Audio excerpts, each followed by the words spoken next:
He said, "Send your kids away or this wedding's off." So I stood up and chose differently. That's how it ended. But to understand what that moment meant, what it cost you, have to go back to the beginning. I'm Rowan Hart. I live in Ash Hollow, Oregon. I'm a mother, a daughter, a widow. And for a brief season, I almost became someone's second wife. But before I was almost anything else, I was the whole world to two little people, Mira and Theo. My daughter's 12, my son's 10. They are the reason I breathe. 3 years ago, we lost Sam, my husband, and their father in a crash on an icy road just 20 minutes outside of town. I remember the cold phone call, the way the nurse's voice tried to sound neutral. I remember how Mira crawled into my lap that night and just kept whispering, "We still have you, Mom. We still have you." And they did. From that day on, it was just the three of us. Our house isn't much, just a narrow 2-story with peeling blue paint and a wooden deck that creaks when you walk too fast. But inside it's filled with handmade things. Mira's paintings, Theo's cardboard rockets, old Polaroids taped to the fridge. It smells like cinnamon in the fall, vanilla in winter, and always just a little like old books because of the shelf I keep near the dining table. Life wasn't easy, but it was ours. Until Graham. We met at a summer barbecue. I hadn't been planning to go. I rarely did things just for me back then. But my best friend Marcus insisted.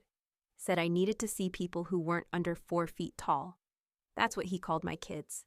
He said it with love, but I knew what he meant. So I put on a dress I hadn't worn in 2 years and showed up late, half hoping I could sneak back out unnoticed. And there he was, Graham Alder, tall, crisp shirt, confident voice, the kind of man who always seems to know where the best wine is being poured. He introduced himself with a firm handshake and a question. "Is the iced tea any good, or should we both pretend we wanted lemonade?" I laughed. Not because the joke was that clever, but because it felt nice to be noticed. For the first time in forever, I wasn't just Mom or the woman who's been through a lot. I was a woman, and someone had looked me in the eye like I was still whole. We started seeing each other slowly. He lived about 20 minutes away, ran a small architectural firm, liked indie music, and could quote Rumi without sounding like he practiced in the mirror. He met Mira and Theo by the 3rd date, said he wanted to be part of their lives, not just mine. He brought them books, board games, took Theo to see a rocket exhibit at the Science Museum, told Mira her artwork had soul. I watched her blush when he said that, and I wanted to believe he meant it. For a while, I let myself hope. Maybe this could be good. Maybe someone could love a woman with history and still want to build something new. But now I sit here remembering how it ended, how he looked me in the eye and said, "You need to think seriously about boarding school. For Mira, for Theo. We can't move forward until this house feels like a clean start." And that's when I knew. He didn't want to join our life. He wanted to replace it. If you've ever had someone hand you love like a gift, only to find out it came with a condition, you know exactly what that moment feels like standing at the edge of a cliff, watching the bridge burn behind you, but knowing the fire came from your own match. Have you ever been told you had to choose between the people who made you and the person who said they loved you? What would you have done in my shoes? Let me know in the comments. And if this story already makes your chest tighten a little, if you've ever had to fight to keep your home safe, don't scroll. Subscribe, because this one's for you. After Sam died, the world didn't end all at once. It crumbled slowly like drywall left out in the rain. People brought casseroles, wrote sympathy cards, offered to help however they could. But no one stayed. And once the silence returned, it filled every corner of our house. I used to lie awake listening for signs that the kids were still breathing in the next room. Mira had started grinding her teeth in her sleep. Theo clung to my sweater whenever I dropped him off at school. He was only 7. I didn't know how to explain to him that I wasn't going anywhere, not because I wouldn't, but because I couldn't. Because they were the only reason I was still getting out of bed. We didn't have much. The life insurance paid the mortgage, but barely. I picked up freelance work, interior planning, online consultations, some late-night design edits for tired architects who forgot to color code floor plans. I worked at the kitchen table most nights, just steps away from the couch where Mira curled up with her sketch pad, and Theo lay on his back legs, kicking air, narrating stories about space dragons with wooden spoons. That house was never silent for long. It creaked in the cold. It sighed during summer storms. The old pipes clanked every time someone flushed upstairs. But it was full of the kind of noise that keeps you sane. We made traditions. Fridays were movie nights, blankets piled high, popcorn half burnt, and Theo always falling asleep 20 minutes in. Sundays we made pancakes. Mira insisted on blueberries. Theo preferred peanut butter. I compromised with chocolate chips. We celebrated Sam's birthday every year by writing him letters and letting them drift away in biodegradable lanterns near Willowmiss Lake. Mira always wrote the longest ones. Theo just drew suns and smiley faces and signed them, "Your Rocket Buddy." He believed Sam lived on a moon. I never corrected him. That first year was the hardest. But slowly we learned how to laugh again without guilt. Theo planted carrots in the backyard. Mira repainted her room 3 times in 12 months. I started wearing lipstick again, just soft colors, rosewood and plum. Something that reminded me I was still allowed to take up space in the mirror. People in town started calling us the Hart Trio. I liked that. It was a badge of survival. We didn't have a lot, but we had each other. And that made our little blue house feel like a fortress. Sometimes at night I'd sit on the porch after the kids went to bed, a cup of tea in hand, and just breathe.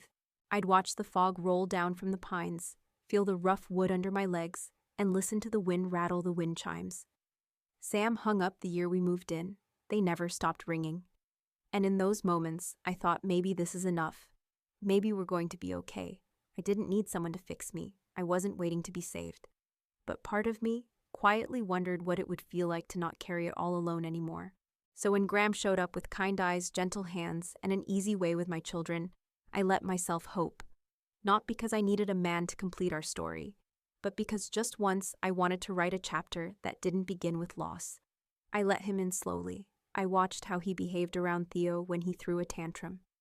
I noticed how he reacted when Mira didn't want to hug him goodbye. I looked for signs, good or bad, and for a while, I only saw good ones. He brought quiet steadiness to our chaotic little house. He helped replace the back fence, taught Theo how to ride without training wheels, called Mira the cleverest 12-year-old this side of the Rockies. I caught myself smiling more, laughing even. The kind that comes from the belly, not the forced kind you offer to strangers who say you're so strong. Still, I kept one eye open, because once you've had everything torn away, you learn to sleep with one hand on the door, just in case, but nothing could have prepared me for what came next. The man who'd once said I'd never come between you and your kids was about to do exactly that. And in doing so, he'd force me to remember exactly who I am and who I've always been. The first time I met Graham Alder, he was holding a plate of burnt ribs and telling a joke that wasn't particularly funny, but somehow everyone laughed anyway. I was standing near the drinks table pretending to decide between ginger ale and lemonade when I was really just trying to buy myself time before sneaking out. Social things hadn't felt natural in years. I was still used to being the one who left early, always needing to tuck kids in or answer a last-minute email. But that afternoon, Marcus, my oldest friend, had cornered me with one of those looks that said, "You need this more than you think you do." So I stayed. And then came Graham. "Is it me?" he said, nodding at the grill behind him, or did that steak just commit a cry for help? I smirked, not out of politeness, but because he delivered the line with this dry ease that felt familiar, like he wasn't trying to impress anyone, just trying to connect. "Depends," I said, lifting my glass. "Did you help it die?" He laughed. "I did the salad. Much safer for everyone involved." We talked for maybe 10 minutes that day. Nothing earth-shattering. Just small things, where we lived, what we did, how we knew Marcus. I told him I was a freelance interior designer and that I had 2 kids at home. He didn't flinch, didn't shift uncomfortably, didn't say, "Wow, that must be hard," or "I could never do that." He just said, "That's a full life," and meant it. A week later, he emailed me. Yes, emailed. Not a DM, not a late-night emoji-filled message. An actual well-written email. He asked if I'd be interested in seeing a local art exhibit with him. Said he remembered I liked mixed media, and that the artist used driftwood and iron. "Your kind of chaos," he wrote. I didn't even remember mentioning that, but I had. I said yes. The first date was easy. We talked for hours. He asked questions that didn't feel rehearsed. He didn't interrupt. And when he walked me to my car, he didn't try anything. Just looked me in the eye and said I'd like to see you again. When you have the time. Time. Not when I'm free, not when the kids are away, just when I had time. I remember getting into the car and just sitting there with my hands on the steering wheel, wondering why that simple phrase had touched me so much. Maybe because I was used to people treating my motherhood like baggage, like something to maneuver around. Graham didn't. Within the first month, I told him about Sam, about how sudden it was, how the grief wasn't always loud sometimes, it was just quiet in a terrifying way. He didn't try to fix it, didn't offer cliches, he just listened.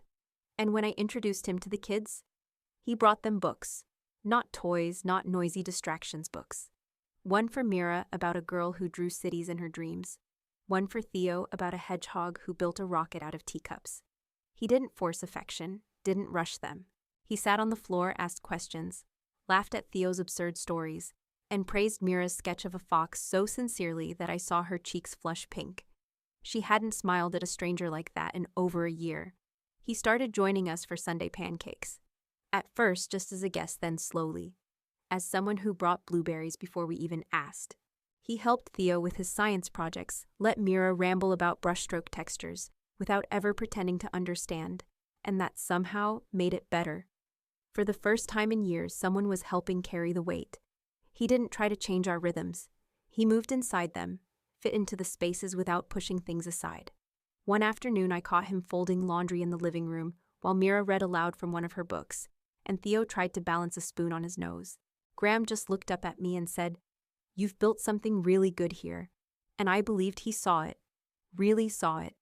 It was strange letting someone into our little world. It felt like opening the windows during a rainstorm, scary and refreshing all at once. Some nights after the kids had gone to bed, we'd sit on the porch wrapped in a blanket, sharing stories about our childhoods. He told me he once got lost in the woods behind his grandparents' house and survived on canned peaches for a whole day before they found him. I told him I used to think pine trees whispered to each other. He kissed me once with his hand behind my neck, not pulling, just steady. It felt like trust. By the end of month 4, I'd stopped waiting for something to go wrong. I let myself believe just maybe we were finally writing a new chapter, one with laughter and ordinary dinners and slow mornings, one that didn't begin with grief, one that might just end with love. I didn't know then that Graham hadn't come to live with us.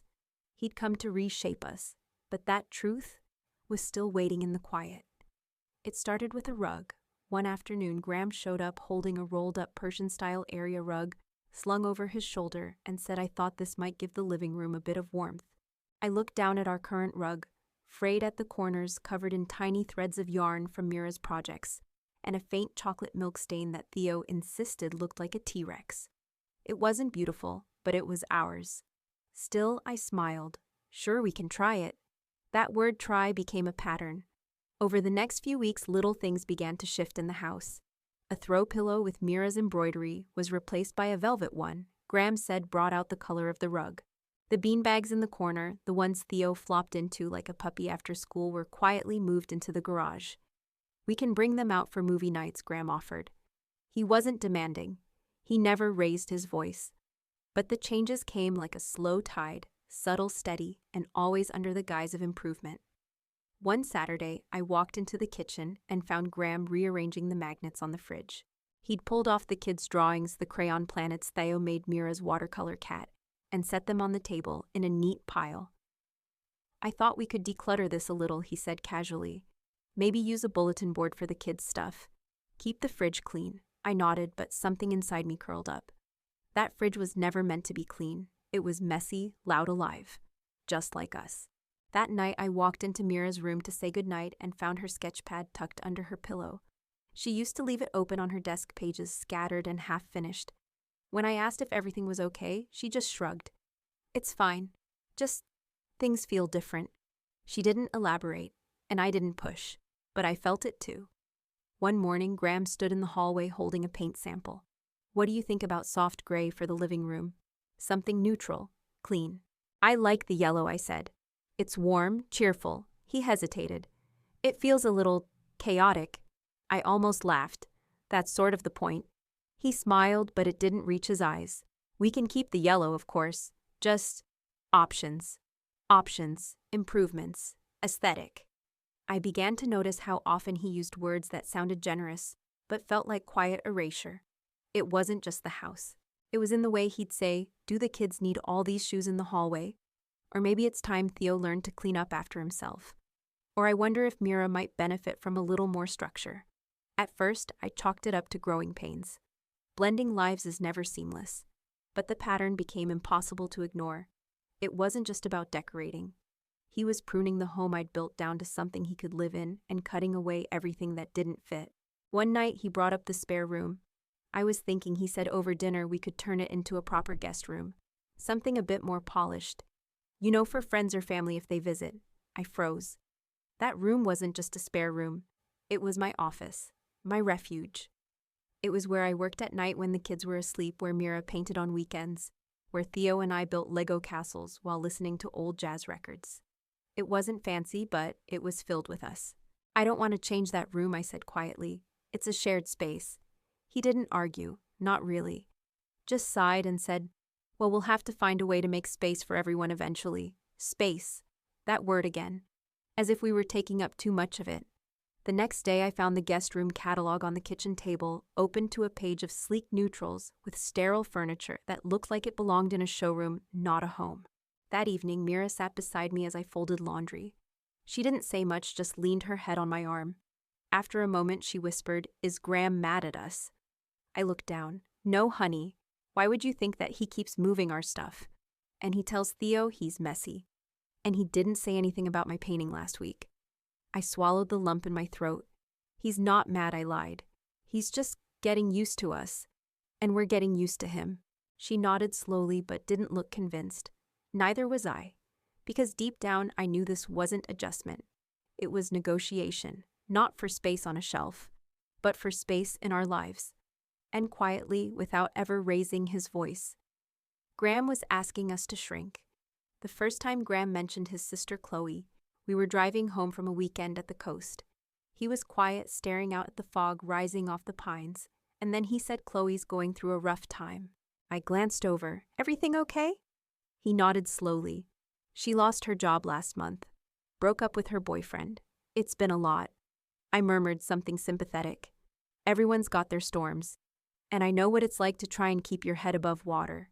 Still, I didn't think much of it. Families lean on each other. I got that. But then her name kept coming up. First in passing, then in frustration, then with weight. One night while I was loading the dishwasher, Graham leaned on the counter and said I was thinking, "Maybe Chloe could come over for dinner sometime. She wants to meet the kids. Thinks it's time." I hesitated. We weren't exactly in a place where the kids were ready for more upheaval. Mira was already keeping to herself more than usual, and Theo had started asking me quietly if Graham was going to be our new dad. Still dinner, I could manage dinner. We made spaghetti. Theo set the table. Mira drew little name cards because she said it made it feel more official. I watched her fold a napkin into a triangle and tuck it under Chloe's fork. She wanted to impress. I felt it in my chest, like a twist. Chloe arrived late. No apology. She wore oversized sunglasses, even though it was nearly dark, and smelled like expensive perfume, layered over something bitter. Her voice was loud, her compliments forced. "This is your place. It's quaint." I swallowed hard. She barely acknowledged Mira's shy hello, and when Theo offered her a breadstick, she laughed and said, "Oh, I don't do carbs after 4. I saw my son blink, unsure if that was a joke. Dinner was strained. Chloe spoke mostly to Graham, complaining about landlords, the economy, how no one appreciates independent spirits anymore. She didn't ask a single question about the kids, didn't notice Mira's painting on the wall, or the way Theo's little foot tapped under the table when he felt ignored. When she finally left, she didn't thank me, just said, "Let me know if you ever want help redecorating. I have thoughts." I waited until the kids were in bed. Then I turned to Graham. That wasn't easy for them. He looked surprised. "What do you mean she ignored them?" "Treated our home like it was beneath her." Graham frowned. "Come on, Ro. She's just off her game lately. She needs support. She needs manners." He rubbed his temples. "She's family. So are Mira and Theo." That was the first time his jaw tightened in response. Not a full scowl, just a flicker. But I saw it. 2 days later, it started again. "I was thinking," he began while we brushed our teeth one night. Maybe, just maybe, Chloe could stay here for a little while. I spit out my toothpaste and stared at him. Stay here just until she gets back on her feet. She's crashing at a friend's place, but it's not a good setup. And where would she stay? Graham's voice softened. We could use the spare room. The spare room, my chest tightened. He looked at me like it was obvious. It's the logical choice. No, I said flatly. That room is for the kids. It's where they create. It's where I work. He held up his hands. I'm just suggesting options. Nothing's decided. But it was. I could feel it. The same quiet pushing. The same helpful ideas wrapped in concern. Wrapped in the phrase he used too often. We're building a life together, right? One evening, Theo crawled into my lap with a book. Something he hadn't done in months. He opened it, then paused. Is Chloe moving in? I blinked. Why do you ask that? She said I'd have to share my stuff soon. She said she might need to borrow my beanbag for her yoga. My jaw tightened. And he added she asked if I knew what boarding school was. Said kids there get real discipline. I felt something harden inside me. Later that night, I asked Graham if it was true. If Chloe had said those things. He didn't deny it. She was just talking. You're reading too much into it. I looked him in the eyes. No, Graham, you're not reading enough into it. He looked away. It was happening again. The same slow, methodical pulling apart. The trimming down of everything we were so he could build something else on top of it. Something cleaner, quieter, less full of children, less full of me. And the worst part, he didn't see it. Or maybe he did and just didn't care. That night, I sat alone in the spare room. The floor was scattered with Mira's sketchbooks and Theo's science projects. My laptop was still open from where I'd been working earlier. I looked around and realized this wasn't just a room. This was a declaration of how we'd survived, of what we'd built, of what I refused to let go of. And for the first time, I began to wonder how much of Graham's love was actually conditional. It was a Thursday evening when it finally came to a head. The kind of evening where the air felt too still, no breeze, just a quiet so thick it pressed against the windows like fog. The kids were upstairs, Mira doing homework, Theo listening to one of his space podcasts with his feet kicked up against the wall. I was folding laundry on the couch when Graham walked in from the kitchen with that look. The look he always had right before he asked for something. Big. Can we talk? He said, lowering himself onto the edge of the coffee table, his eyes scanning the scattered socks and soft piles of worn t-shirts. I nodded, already bracing for whatever suggestion was coming next. He took a breath. I've been thinking. A lot. About us. About the wedding. About what this life is going to look like when we finally start it for real. Something in me stiffened. We already started a life, Graham. He waved that off with a half shrug. You know what I mean? I mean building something new, clean, intentional. I said nothing, just waited. I think we need to seriously consider boarding school, he said, his voice calm. Too calm for Mira and Theo. Silence. Then no. He blinked as if I hadn't spoken. Or maybe he didn't expect the answer to come so quickly. Rowan, just hear me out. This isn't about sending them away. It's about opportunity, growth. They're both bright. Imagine the kind of programs they'd have access to: language immersion, music labs, top-tier science education. You think I haven't looked into schools for them? My voice came out colder than I intended. You think I don't already think about what's best for them? I'm not saying you don't. He reached for my hand. I pulled it back. I'm saying maybe what's best doesn't always look like what we're used to. Stop talking like a brochure, Graham. Say what you really mean. His jaw flexed. Then, after a pause, he said it. It would free up the house, the space. We could finally use that room as a guest suite. And Chloe, she could stay a while. She needs stability. There it was, the truth. The kids weren't in the way because of their behavior. They were in the way because they existed. I stood up slowly, like my bones were moving underwater. You want me to send my children, my grieving, growing, thriving children, away, so your sister can move into their room? He stood too. You're twisting it. No, I said, voice low but sharp. I'm hearing you, for the first time clearly. He sighed that familiar condescending sigh. Rowan, I'm trying to think long term. For all of us. You mean for you and her. This is about balance, he argued. about making space for everyone. No, Graham. I stepped closer. It's about you not wanting to make space you want to replace. His eyes flashed. Why are you being so difficult about this? Because you're not asking me to send them to a better school.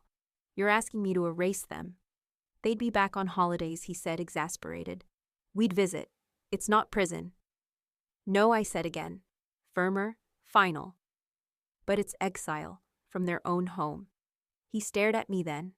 Really stared. The softness he once wore like a badge had vanished. His voice dropped. If you're not even willing to consider it, then maybe this whole thing isn't going to work. There it was. The line in the sand. Drawn with a trembling but deliberate hand. I didn't move. I won't send my kids away, Graham. Not for you. Not for anyone. He scoffed. You're being short-sighted, emotional. I'm being a mother. The words sat heavy between us. His expression flattened. Then maybe you should just stay one, alone. It wasn't the worst thing he'd said that night, but it was the clearest. I looked past him, then up toward the staircase. I could hear Mira's quiet footsteps as she moved in her room, the soft shuffle of Theo's chair. I imagined them in stiff uniforms, far from home, wondering why I had chosen a man over them. I turned back to Graham. My voice came out quiet, but it didn't shake. Call off the florist. Cancel the venue. I'll call the caterer in the morning. He blinked. You're ending this, I nodded. You ended it the moment you made me choose. He opened his mouth, maybe to argue, maybe to beg. I didn't give him the chance. I walked to the front door, opened it wide, and said without turning, You can go now. Behind me, the wind picked up. It rattled the chimes Sam had hung, the ones that hadn't stopped ringing since the day he died. Their sound rose through the silence like memory, and as Graham stepped out into the dark, I realized something. The house wasn't too full. It was finally fully ours. And I wasn't giving that up for anyone. I didn't slam the door when Graham left. I didn't cry, didn't scream, didn't beg him to stay. I just closed it, quietly, and turned the lock. The next morning, I made waffles for the kids, like I always did on Fridays. Mira sliced strawberries. Theo spilled syrup and laughed at his own mess. They didn't ask where Graham was. They already knew. After they left for school, I stood in the hallway and stared at the ring box on the side table. It looked small now, insignificant, like something I'd once mistaken for a promise but now saw clearly for what it was, a collar disguised as a gift. I took a breath and opened my laptop. The first call was to the florist, a woman named June who had been so excited about the eucalyptus arches and wild lavender. I'm sorry, I said. The wedding's off. A pause. I'm sorry to hear that. Don't be, I said. It's the right call. I repeated the same line to the bakery, the caterer, the venue. Some were understanding. Some asked if it was temporary. Some wanted to charge cancellation fees. Let them. Peace is always worth more than a deposit. That afternoon, I went to the hardware store, bought new locks. It felt strange driving home with them in the passenger seat, like I was bringing home armor. Marcus came over and helped install them. He didn't ask questions, just passed me the screwdriver and nodded when I paused too long between screws. By sunset, every door had a new key. Every entry point Graham once had access to was now closed to him. That evening, I sat on the porch with a mug of tea and watched Mira and Theo chase each other across the yard with paper airplanes. The air was cool, and the sky was painted in streaks of apricot and violet. It smelled like fresh soil and the faint sweetness of honeysuckle. And for the first time in weeks, I didn't feel like I was holding my breath. The weekend came, then Monday. No calls from Graham, no apologies, just silence. It was almost peaceful, until Chloe showed up. She arrived on Tuesday unannounced, dragging a leopard print suitcase up my front steps like she owned them. When I opened the door, she didn't even say hello. You're being ridiculous, she said, arms crossed. Do you have any idea what you're putting Graham through? I'm not doing this, I said, starting to close the door.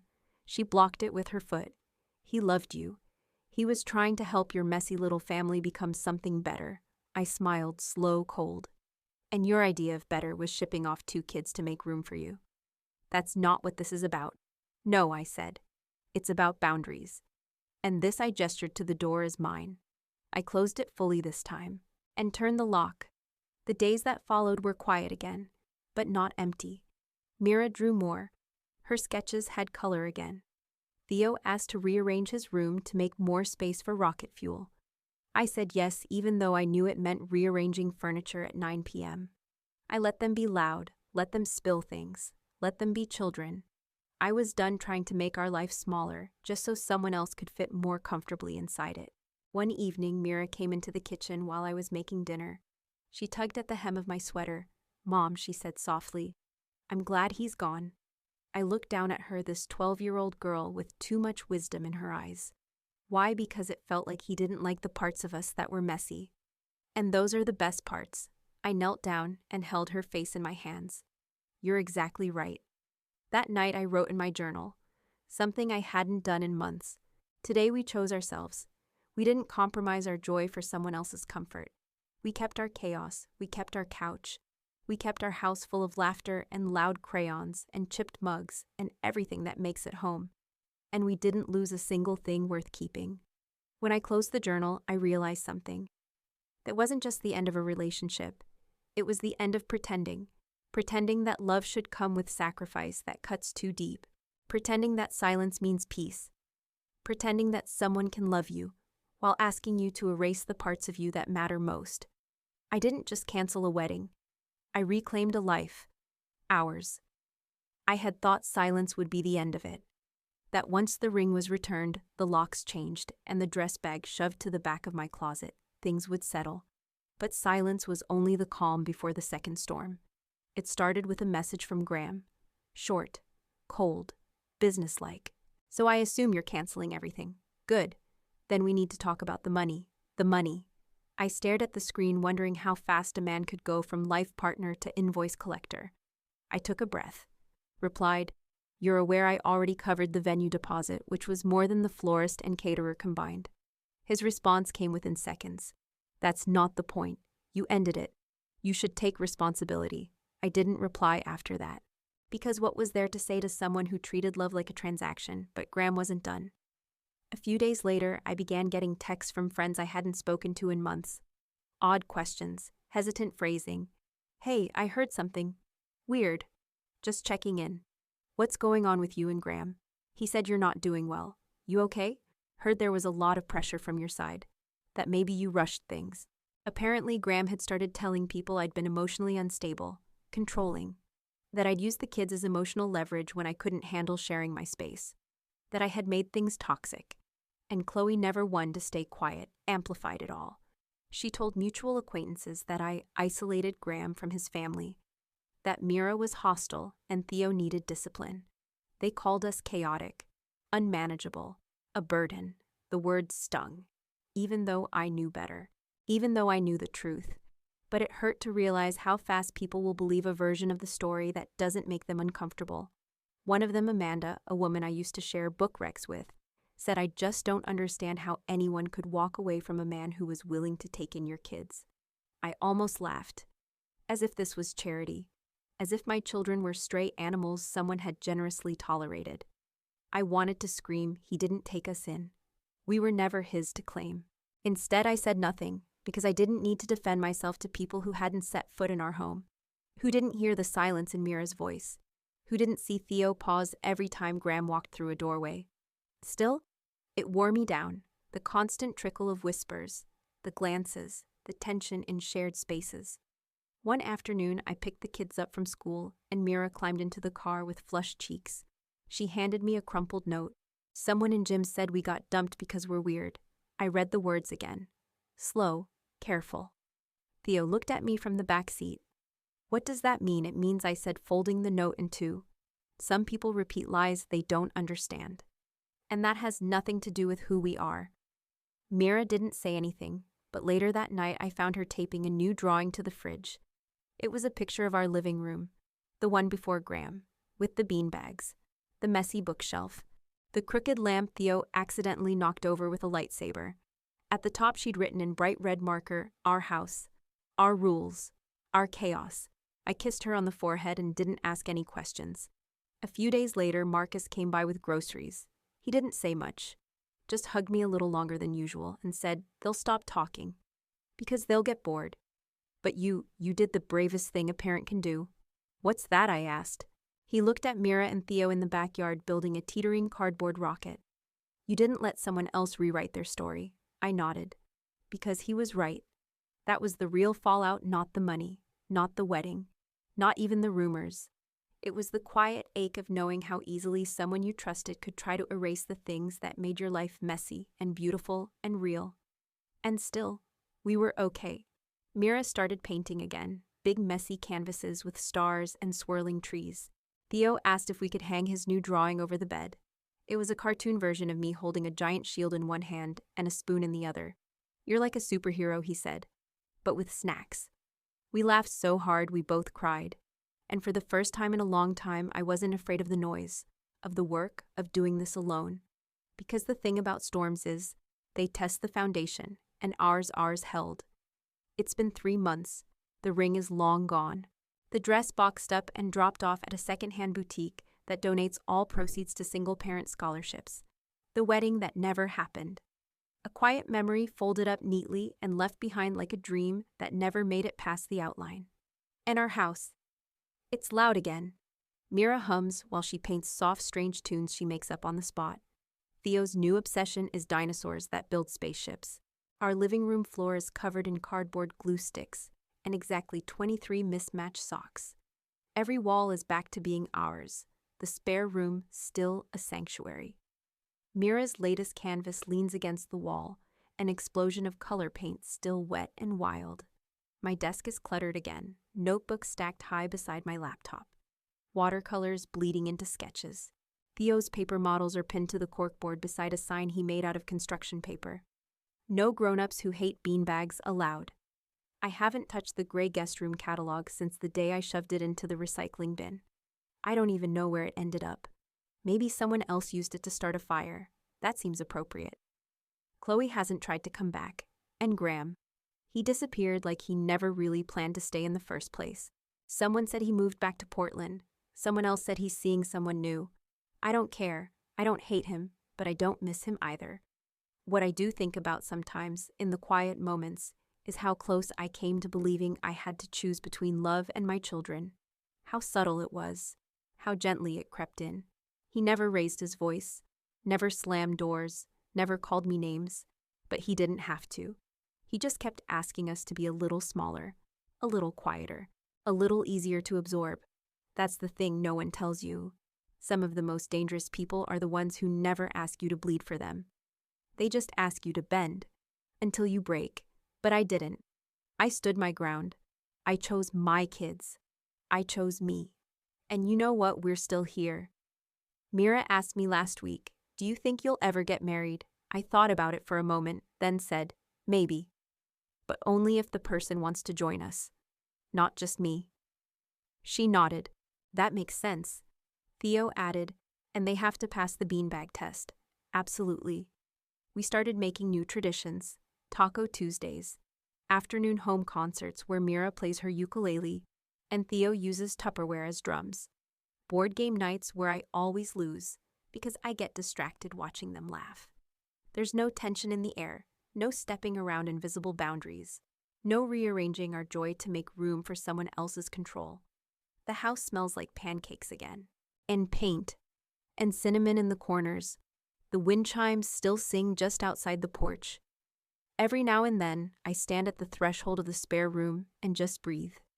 I think about all the things I could have lost, all the things I almost gave away, and I say thank you, not to Graham, not to the universe, to myself, for staying, for seeing, for remembering that love doesn't come with ultimatums, it comes with presence, with grace, with space, not the kind you clear by sending your children away, the kind you make by choosing people who know how to fit beside the mess, not erase it. If you've been where I've been, if someone ever tried to convince you that love meant sacrificing what you hold most dear, let me tell you this.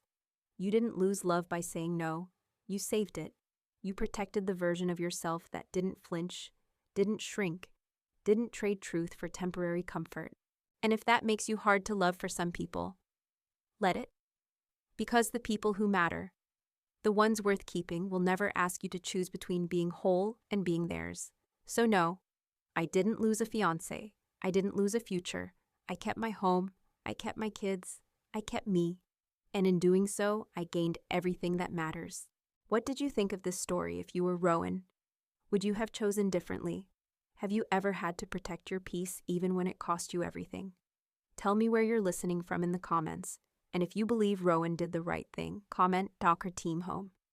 If you think Graham deserved a second chance, comment at too late. Don't forget to like, share, and subscribe to EN True Tales for more powerful stories like this, because sometimes the quietest decisions carry the loudest truths.